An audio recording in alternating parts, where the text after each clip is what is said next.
Selamat berjumpa kembali Bapak Ibu, saudara-saudara, umat beriman yang terkasih dalam Tuhan, para pendengar setia Renungan Mutiara Pagi dimanapun Anda berada. Selamat memasuki awal pekan dengan gembira dan penuh semangat, meski kadang-kadang memasuki hari Senin itu sudah seperti bertemu sesuatu yang menakutkan. Hari ini Senin tanggal 17 Januari 2022, Secara Magus saya mengajak saudari-saudara merenungkan Injil Markus bab 2 ayat 18 sampai 22. Dalam nama Bapa dan Putra dan Roh Kudus. Amin. Pada suatu ketika, murid-murid Yohanes dan orang-orang Farisi sedang berpuasa. Datanglah orang-orang dan mengatakan kepada Yesus, "Mengapa murid-murid Yohanes dan murid-murid orang Farisi berpuasa, tetapi murid-muridmu tidak?" Jawab Yesus kepada mereka, "Dapatkah sahabat-sahabat mempelai laki-laki berpuasa, sedang mempelai itu bersama mereka? Selama mempelai itu bersama mereka, mereka tidak dapat berpuasa. Tapi waktunya akan datang, mempelai itu diambil dari mereka, dan pada waktu itulah mereka akan berpuasa. Tidak seorang pun menambalkan secari kain yang belum susut pada baju yang tua, karena jika demikian, kain penambal itu akan mencabiknya. Yang baru mencabik yang tua, karena lalu makin besarlah koyaknya. Demikianlah juga tidak seorang pun mengisikan anggur yang baru ke dalam kantong kulit yang tua, karena jika demikian anggur itu akan mengoyakkan kantong itu sehingga anggur itu dan kantongnya dua-duanya terbuang. Tetapi anggur yang baru hendaknya disimpan dalam kantong yang baru pula." Demikianlah sabda Tuhan. Bapak Ibu, saudari-saudara, umat beriman terkasih dalam Tuhan kita Yesus Kristus. Puasa itu adalah salah satu kegiatan keagamaan Yahudi pada masa itu yang hanya sebetulnya sehari setahun dilakukan, yakni pada hari yang disebut sebagai perayaan Yom Kippur, ketika seluruh bangsa mengaku dosa kepada Tuhan dan kemudian mereka memperoleh pengampunan. Selebihnya itu adalah puasa sukarela, artinya puasa yang tidak wajib. Istilah saudara-saudari Muslim itu sunnah. Orang-orang Farisi berpuasa 2 hari seminggu. 2 hari seminggu. Semua itu tentu saja baik sebagai sebuah olah rohani, apalagi kalau dilakukan dengan tujuan yang baik, dengan ikhlas, tanpa karena terpaksa.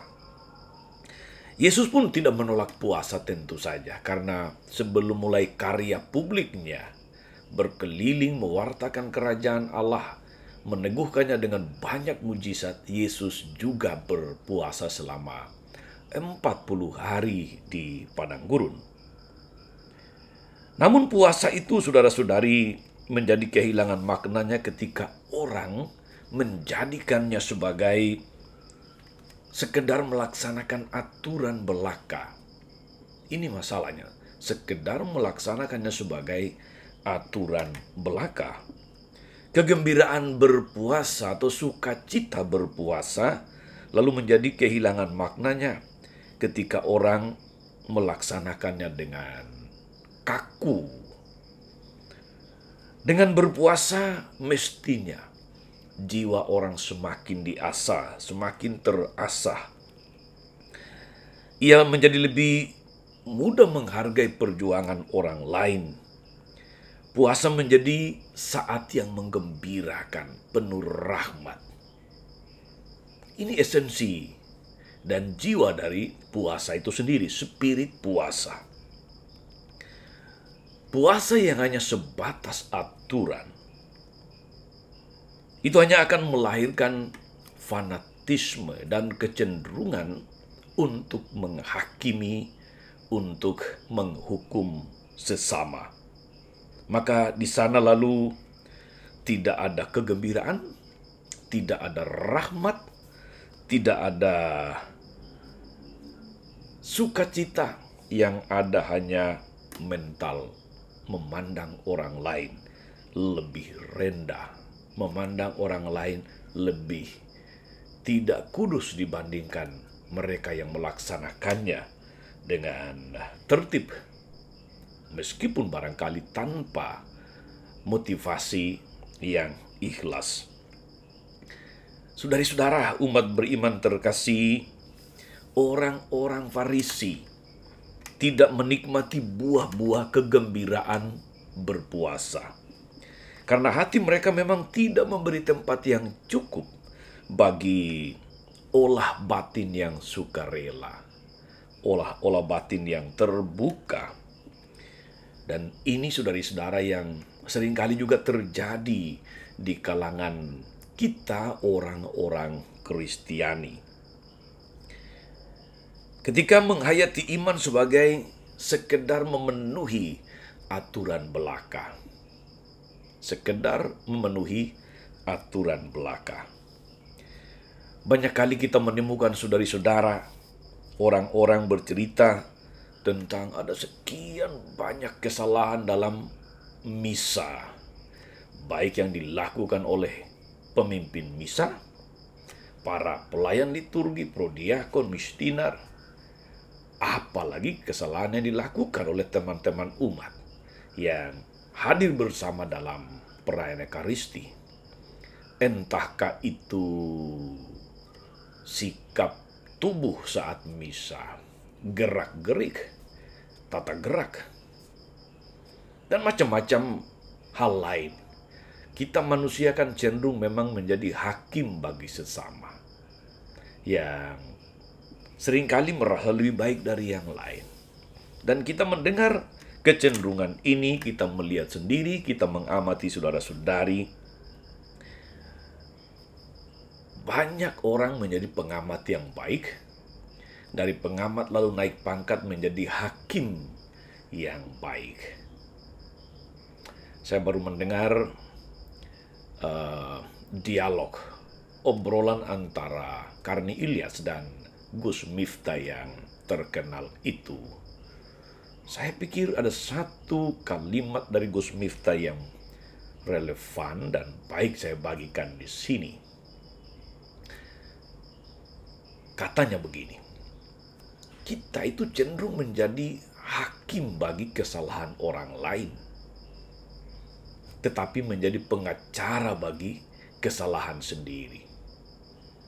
Ini benar saudara-saudari, cenderung menjadi hakim bagi kesalahan orang lain, tapi menjadi pengacara bagi kesalahan sendiri, berusaha dengan segala cara untuk membenarkan diri. Itulah menjadi pengacara bagi kesalahan sendiri. Moga-moga saudari-saudara, setelah mendengarkan firman Tuhan hari ini, kita mendapatkan inspirasi untuk menjalani hidup keagamaan kita dengan gembira, dengan happy, dengan sukacita, tanpa harus menjadi hakim bagi yang lain, tanpa harus memandang rendah orang lain dan merasa lebih dari semua orang lain. Mari kita senantiasa berhati-hati dan waspada untuk selalu mengukur kesalahan orang lain hanya karena kita merasa lebih baik. Ingatlah bahwa hanya Tuhan yang mengetahui isi hati yang terdalam dari setiap manusia. Selamat beraktivitas, tetap sehat dan semangat, dan teruslah menjadi berkat bagi siapapun. Tuhan Yesus memberkati. Maria Bunda selalu menolong, setia mendoakan kita semua. Amin. Tuhan Yesus Kristus, kami bersyukur atas firman-Mu hari ini yang meneguhkan, yang mengajar dan mengajak kami sekalian untuk Waspada akan kecenderungan menghakimi orang lain di dalam praktek-praktek hidup keagamaan kami, dalam berpuasa, dalam menjalankan seluruh kewajiban-kewajiban dan tuntutan-tuntutan hidup beragama. Mampukan kami untuk melaksanakan seluruh olah rohani kami dengan gembira, dengan penuh sukacita, sehingga menjadi rahmat, menjadi berkat bagi kami dan bagi sesama yang melihat kesaksian hidup kami. Engkau yang hidup dan berkuasa sepanjang segala masa. Amin. Saudari-saudara sekalian, berkat Allah turun atas saudari-saudara, atas mereka yang kita doakan atau kita janjikan doa, mereka yang sakit dan menderita. Sudah rencana, karya dan pelayanan sepanjang hari ini, Bapa dan Putra dan Roh Kudus. Amin.